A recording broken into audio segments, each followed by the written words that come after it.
All right, boys. So the time has finally come, as we are going to be using the new name Academy HEL versus all of the demonic beasts. I told you guys this video was coming. Again, thank you guys for the wait. Again, make sure you guys like and subscribe again for more content like this, as I've been consistently making these type of videos for the newest character that usually comes out that works in PVE, of course. So we are going to be using HEL to see how well she performs. Again, we're gonna go through all of the demonic beasts. I might skip probably deer, floor 1 through 3, and probably just go straight to floor 4, just because I'm already on there. And I'm pretty sure you guys already know how she'll probably work in floor 1 to 3 of the deer. But again, this is gonna be the gear we're gonna be rocking for her, as you're just gonna be doing plain attack, crit damage, and stuff like that for her throughout the entire video. I think the only one is going to be different is the deer one, because I did use HP/defense for her. But again, let me know how you been feeling about this new HEL. Again, how you been enjoying her, how you been hating her. Let me know in the comments down below, because I've been loving her in PvP, man. She is such an amazing character. Like, she feels festival level, man. Is that crazy to say that she feels like a festival? How great she is. All right, so here we are, ready to suffer, making demonic beast content. Now, for this one, we are just going to let the bird play itself. Obviously, we are still using HEL, but I really wanted to try out the auto function just to see how it goes. And the auto function looked like it went pretty well. Obviously, it seems like I need this auto function for like gold farming stages, bro, or something. Because I kid you not, man, all the AI did would just spam attack cards. Like, even if I was like low on HP, the AI would never go for the Miguel to heal. This is the type of AI I need whenever I'm playing goddamn what you call it, gold farming stage and stuff like that. Because I kid you not, if you let the AI auto on gold farm stages, I kid you not, and you have a support character, I kid you not, that support character is going to use up that card like a bajillion times. No matter what it is, it's gonna use up that card. Like, we got this Miguel to not even want to try to use her card when I hear her card was literally a silver card. Usually the AIs usually pick up on that and use it regardless. So I kind of rock with how they did the AI for the auto on here, just going more so offensive rather than utilizing healing cards. Just to let you know, people really don't be healing as much as they should. So it's good that they actually took that into account for this demonic beast. Hopefully they do that for other stages. I swear, like, I kid you not, like, that's what it'd be. That's why sometimes when I'm doing like gold farm stages, I cannot use a character with a support card. Like, let's say it's like a freaking Gother or something. Like, you don't want to use Gother on a gold farm stages, because again, he's gonna try to use his rank up a bajillion times. So it's cool to see how the AI is just going more so offensive than trying to like go for the support cards. Now again, could be rough for some people who probably don't have actually nah, forget it, man. This is the bird, man. The bird is super easy at this point, man. You should be able to defeat the bird no matter what team you got, whatever character you have. Obviously, we are using unknown, so we already have a super high DPS team. But again, there are people who use the human team. I think the human team would probably be way better at farming mill. I guess it depends on what card you're using. Because obviously on that first floor, on phase 4, he has that super high defense. And I forget if on bronze. So you have to have characters who can actually deal damage on that bronze card or stuff like that. So probably something like maybe if I had like replace my characters with like a Miguelda or something. I think Miguelda literally blast through that defense. I think Miguelda would probably be really, really good for it, right? I said Miguelda, Millum. LR Millum. I saw Miguelda and I instantly just had that in my head. But yeah, it's not really too much explained on the bird. Like, you all should know what the bird does. Like, this is where you probably will want like to have to heal, just in case you know you want more extra HP. But again, when you get to phase the floor 4 of the bird, you can always just heal up afterwards. Like, it doesn't really matter unless you have like something like extremely low HP for some reason somehow. But again, this is just mainly for farming anyways, right?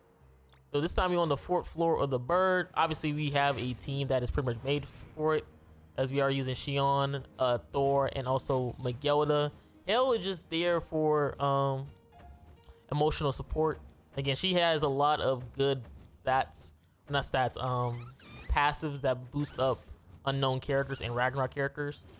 So she is gonna be really nice character to utilize on the bird. It seemed like when it comes to the demonic beast, it seemed like Number really wants you to use Ragnarok characters or unknowns. I guess it makes sense because again, demonic beasts are, you know, Ragnarok based, so they kind of want you to like use the characters as see fits.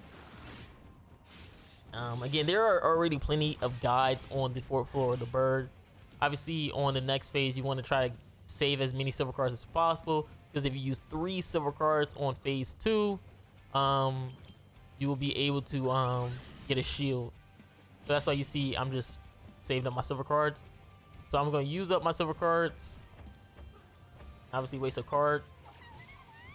You can see those little stacks up there. That means we are going to get the shield. And again, it works with like the silver cards only. You don't want to use like a gold card. So you get a shield, and the shield is going to allow us to deal high amounts of damage. So as long as you have that shield, you will do damage. So you want to use cards from characters who have the shield on. Obviously, you target HEL, so I really don't want to use HEL cards. But you also want to be aware about keeping cards in your hand that is going to be needed for phase 3, because remember, phase 3 is where he has the old immortality stacks, and they have nerfed the immortality stacks. I believe they took away, I think, 2 or 4 of the immortality stacks. So there's only like 8, I believe. Yeah, it's only 8 that he gets. So that means about 2 turns of you just using up cards that can get rid of the stacks. And usually the only way to get rid of stacks is to use amplify cards, Thor cards, and Power Strike. Yeah, Power Strike.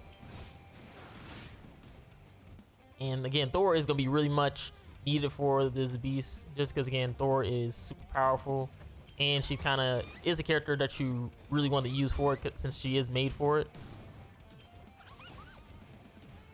Why did I say 2 turns to defeat the beast? I meant 3 turns. Because obviously you wouldn't be able to do damage if you had to just get rid of the stacks. Yeah, it's 3 turns of the phase 3 now. Unless, I don't know, somehow you got a stance character, I guess. Or, I'm about to say with dev damage maybe it would work. But I don't think that does. So we're just gonna finish him off right here. Obviously we dealing high amounts of damage. And we was able to hit pretty hard right there. And again, like I said before, they kind of nerfed the 4th floor of the bird pretty heavily.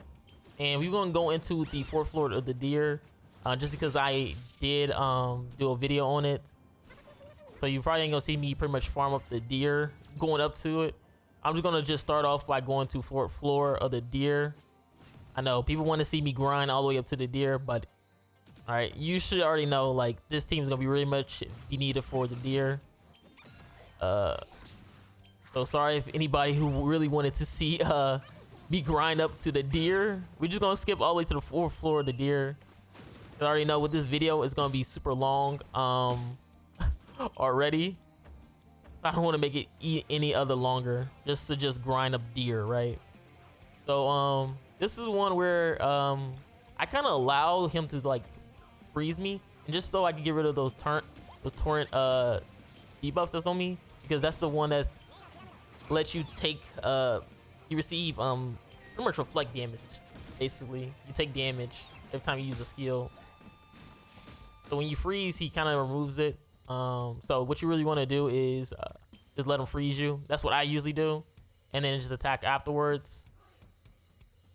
And again, people, I don't know how, but people ask me like, yo, Marilli, is HEL needed for this? And I said it in the video, but I have said there's 3 teams that I've seen people use to defeat the deer. One is this team right here, which features HEL Thor, Jormungandr, and Freyr. The other one is HEL, Thor, Jormungandr, and Red Magelda. Yes, people are utilizing Red Magelda to defeat the 4th floor of the Deer. And then the other third team, and the final team that I've seen people use, is Thor, Jormungandr, Freyr, and also Red Magelda. See what I did there, man? There's multiple, and I mean multiple teams that people have been utilizing to do the Deer. And there's only 3.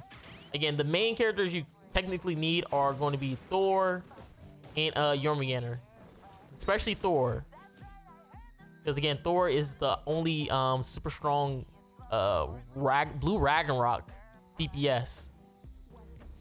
Like, I remember people asking me like, yo, is there a replacement for Thor? She's like literally the only strong blue Ragnarok DPS, and you have to run a full Ragnarok team on the Deer. So unless they make the new character blue, because we do have leaks that a tier is coming for part 2. If they make that tier blue to kind of replace Thor, then you have a replacement. Other than that, you're kind of out of luck. Again, I think they are gonna make the tier blue, just because again, not too many people probably have Thor. Now, if you haven't realized what this phase 3 does, basically, if you use 3 skills of the same attribute, you get a shield. So you usually want to use 3 of the same cards.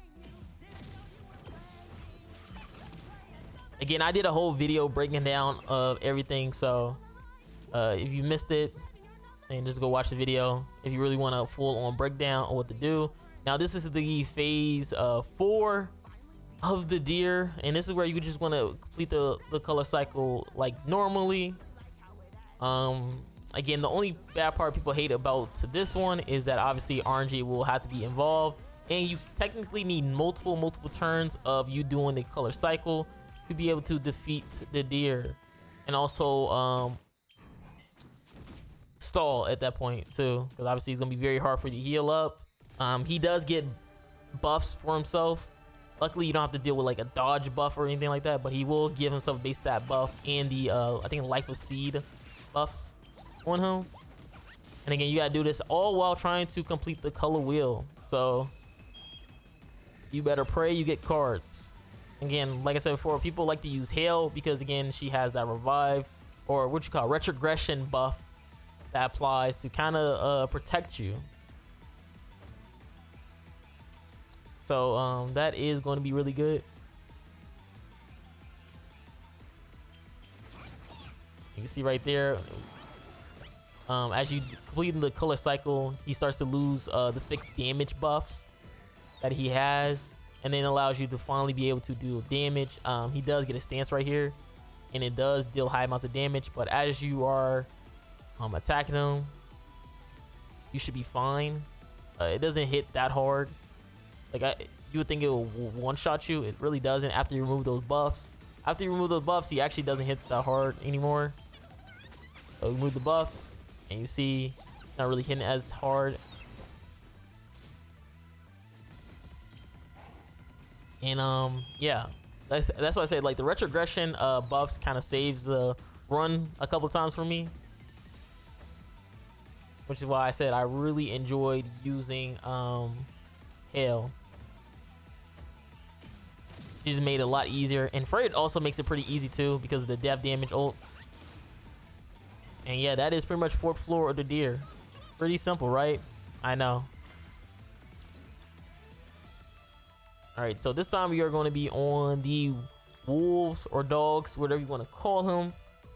And again, we're using Shion and LR Milim, which is really good characters. Again, Unknown is just really powerful in terms of PVE. I know back in the good old days, people used to love running humans or even goddesses for PVE, but it seemed like Unknowns at this point of the game has pretty much overtaken the PVE side of the game. Pretty much meaning that most players are utilizing more so Unknowns than humans and goddesses nowadays. Now that doesn't mean that goddesses and humans are unrunnable. Like you can still run them, but when it comes to goddesses and stuff like that, and not unknown, when it comes to unknowns, you really want to use that team. Like it's just a better team, unfortunately.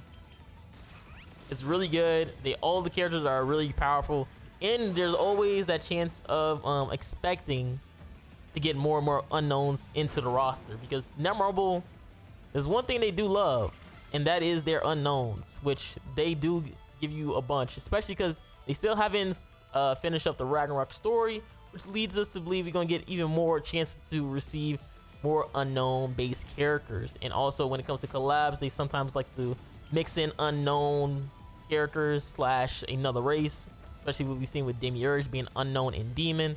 So we could expect that to happen for other collabs if they go to different races, right?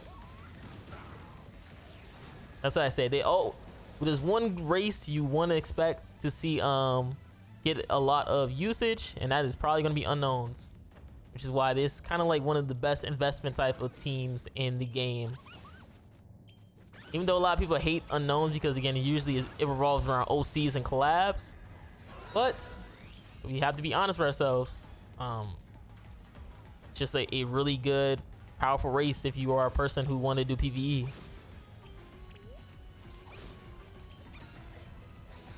And me, I like to do PVE sometimes, especially for videos. That's why I always put more in investments in terms of unknowns. Like I always summon for unknown characters if anything and build them out, just because I know it's going to give me a lot of, you know, bang for my buck. Because again, they always get characters, always. Like there's like two races that always get characters. That's demons and there's unknowns. We are going to probably see more humans though. It's because Forkoa is basically humans at the beginning. But for people, Netmarble usually go for it more so unknown and demons. But we could see humans again get more and more shine because of Forkoa, which we have. Again, we have the new character Anne. I know people probably forgot that she was a new character, but she did come out. She did come out, man. And she was cool, man. She was definitely a cool character to pick up. Obviously, she got overshined by a lot because again, humans isn't really meta, and then again, she is a Forkoa support character, which there's only two Forkoa characters at the moment, which is Lancelot and Percival. So it's kind of really. It's kind of hard to like summon for a character like that when she doesn't even support herself really. She just supports the Forkoa cast.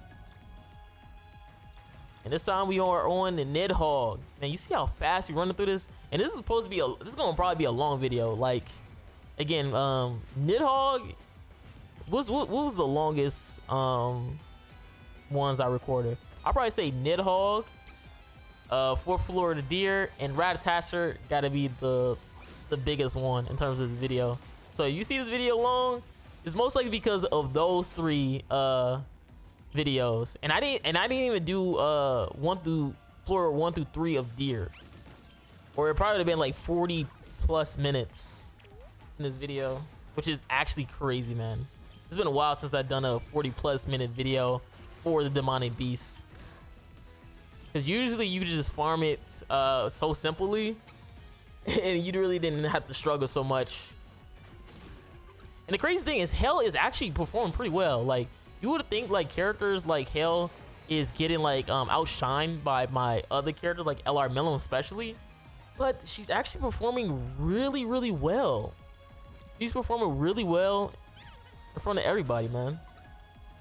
Which I gotta love. I gotta love that about her. She's actually hitting super hard. Cause you would think that she was like a bad character. Like this character is literally. Am I glazing? She is technically festival levels in terms of good, but obviously she definitely is not gonna get too much of love because she's an OC, right? Again, you gotta know the whole meme of people hating on OCs and stuff like that. But we gotta keep it a buck. she is a really amazing character at this moment. I've seen her a lot in PvP. She's just a really good character. So it'll be great to see pretty much how far this character will go in terms of the game. Obviously, we have seen it where characters came and went, especially 600 banner characters that we thought was like super broken. Like we seen like with Baldur, like Baldur had that 1 week where he was just terrorizing people in PvP. Then boom, they instantly just counter him with another team. We had Percival, who was a character who seemed really powerful with the healing abilities and stuff like that. Kind of the same theme format as HEL, technically. Because I guess you can say he was technically like a seasonal as well. Because he was supposed to be in a festival slot last year. But because of the backlash that people had against so many festivals being released, he got swapped for a 600 banner character. And so like those slots are kind of like what HEL is right now. Like HEL was supposed to be in that festival seasonal slots, right? But that's why you have her being like the what's it called, the semester festival. Not semester, but the semester character or something. Or no, it's semester celebration. Like what the heck is a semester celebration, bruh? That is as bad as last year with Gother, calling Gother the amazing celebration, the amazing festival.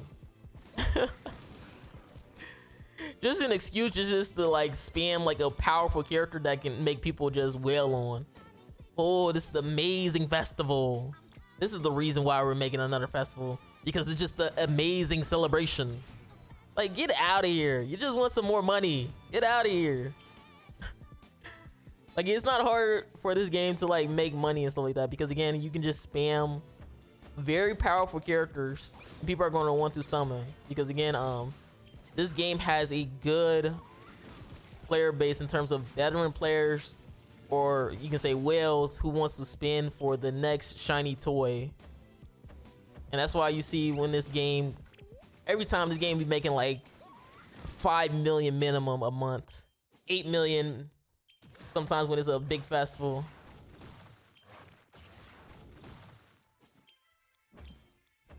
And again, this is all going from, you know, mobile game sales and stuff like that, when the game right now has a web shop. So we don't even know the money that they get from the web shop, if any, right?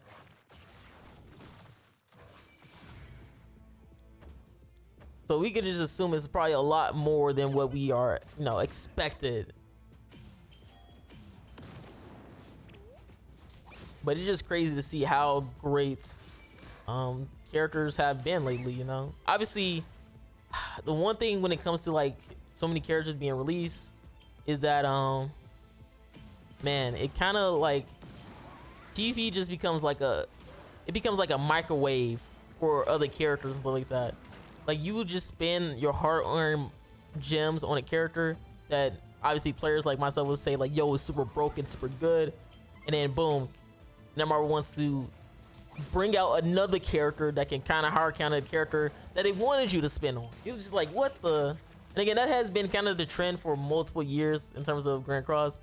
Obviously, they've done it more so because the thing what they do is they create a problem and then they make a character that can kind of fix the problem, and then that character gets nerfed because they're gonna bring a character that can handle that problem. You know, it's kind of like, it's kind of weird.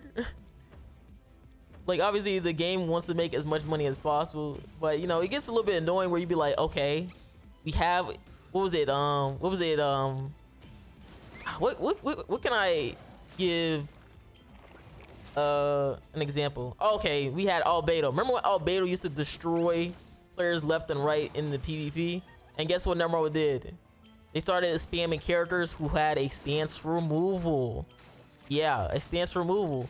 Then you release LR Millum, a character that can blast you out the sky with pure AoE damage. And guess what you bring out?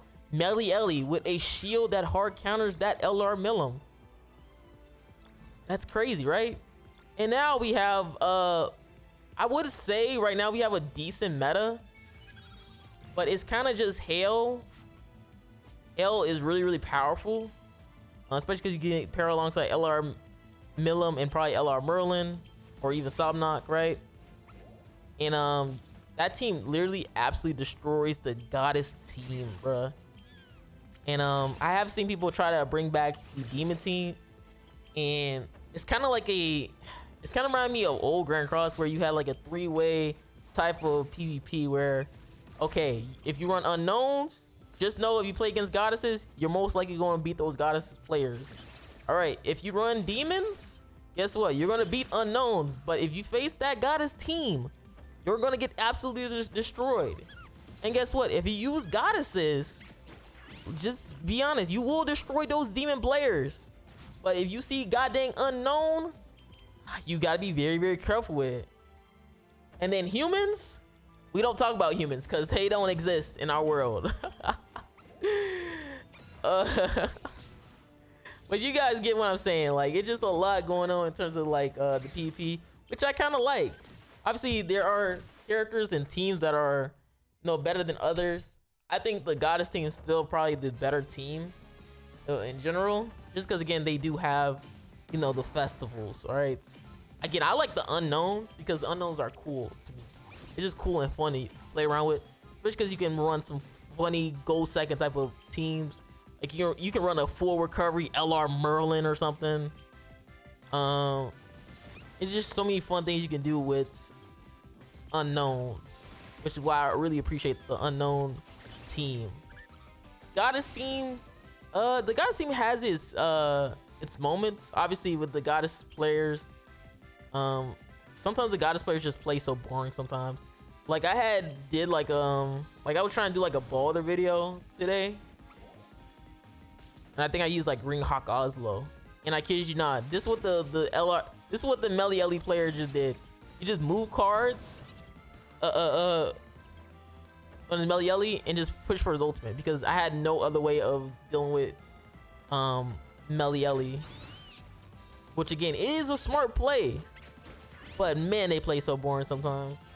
And that's because I didn't have LR Merlin, right? I was just trying to do a video showcase using Balder, because if I had LR Merlin, he would have probably got destroyed. Like if I was using an actual unknown team, he probably would have got destroyed trying to stall like that, because again, we have unknowns.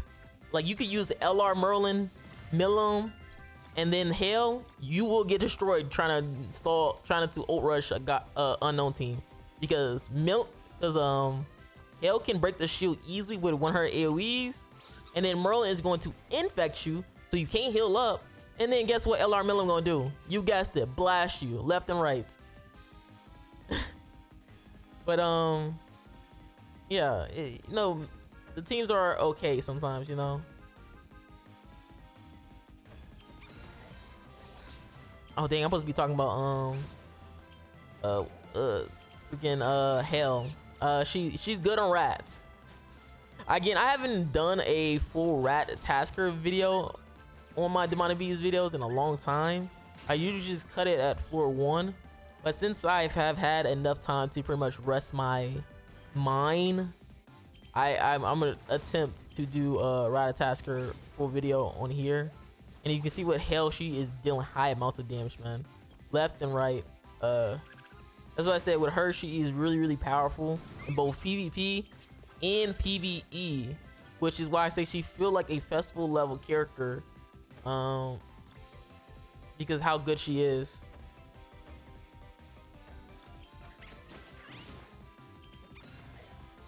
Yeah, that's how good she is, man, in PvP and PvE.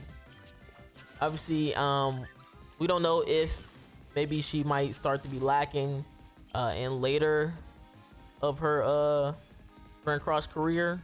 Again, we have had characters who have had resurgence here and there, characters who felt good and then fell off plenty of times, or they was really good in multiple activities but they fell off in a lot of them and only good in one, right? Like if you play with Balder, you know what you're gonna have with Balder. Like Balder is gonna blast through a lot of PVE activities and stuff like that. Like Demon King, Balder will be feeling good. But Balder, right now, you know, you could use him in PvP. Like I've seen some fun teams with him in PvP. But I definitely like him more so in the money, like the Demon King or something like that. Oh, this is the one. Oh, this is one I messed up on. So what I ended up doing is I messed up so hard on this one because I literally because I made a mistake and I freaking poisoned him. And then he freaking ran away. But I poisoned him and then shocked him when I was trying to put him in the middle. So I ended up just wasting so many goddamn turns dealing with this guy. Cause I was just playing and I was just not even paying attention. I think I was eating like freaking ice cream or something, or reading some webtoons, and I literally didn't even pay attention that I put him on the goddamn right side, or not the right side. I clicked the wrong card. Cause this is not the one where he can stack debuffs on him. So if you use a debuff, you're gonna end up replacing the next one. So I really wasn't even paying attention. So I ended up stalling longer than what I even had to do right there.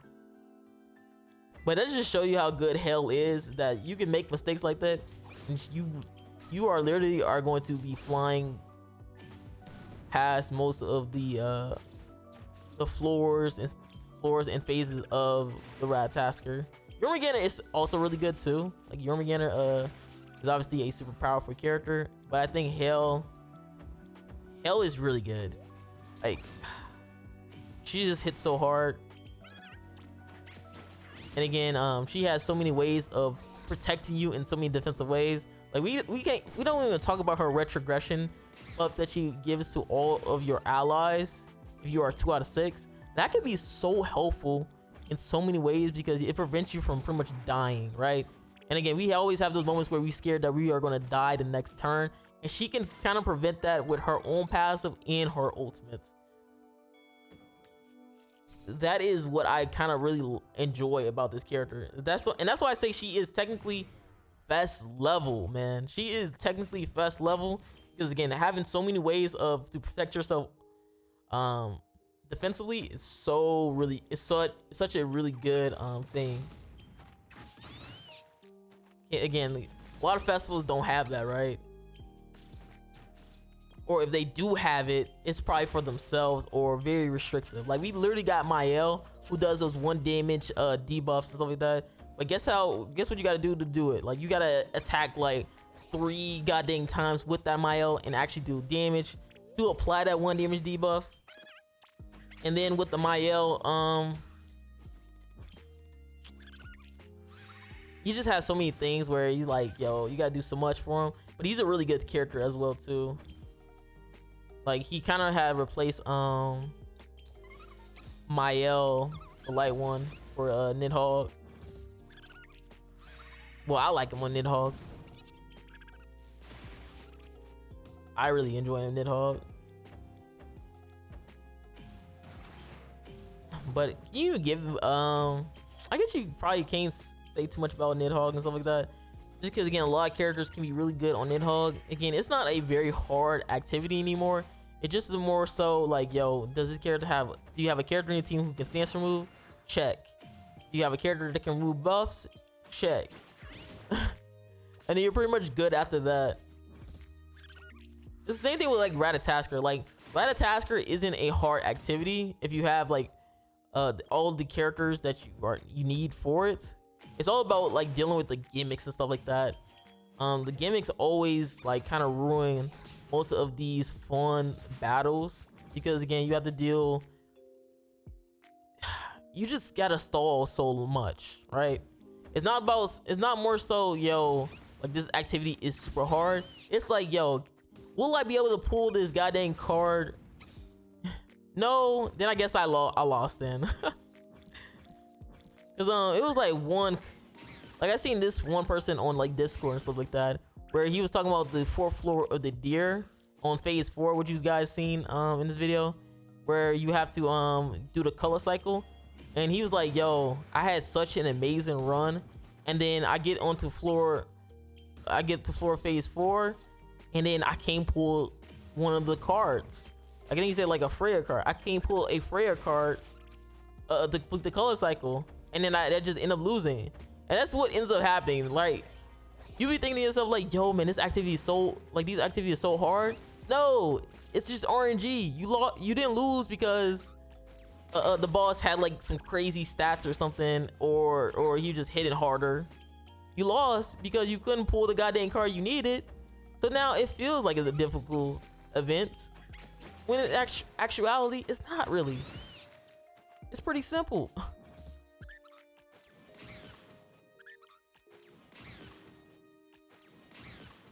And that's why people was able to defeat deer first day.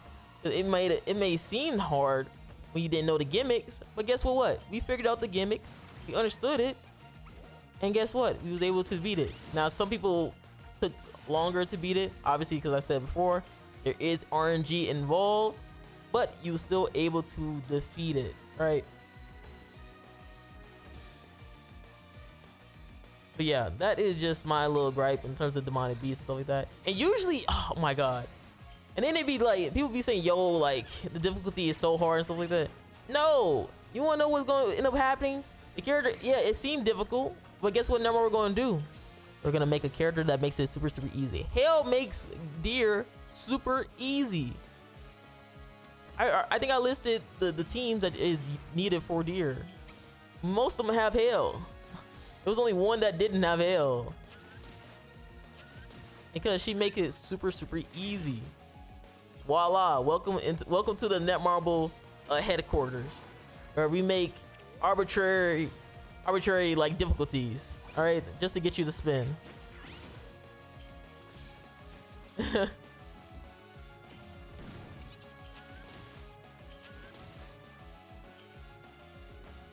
But yeah, HEL really powerful. Despite my yapping, HEL is a really powerful character for the squirrel. Is she the best character on the squirrel? No. That title still goes to my boy Demon King Meliodas, because again, you get to cleanse those petrifications. Until there is a character that can prevent those petrifications, Demon King Melly will always be the best character for Ratatasker for that 4th slot. And again, he also is a different race, which is needed for the team. But again, hopefully you guys enjoyed the video. Again, make sure you guys like and subscribe again. Just some really guys, I'm out. Peace.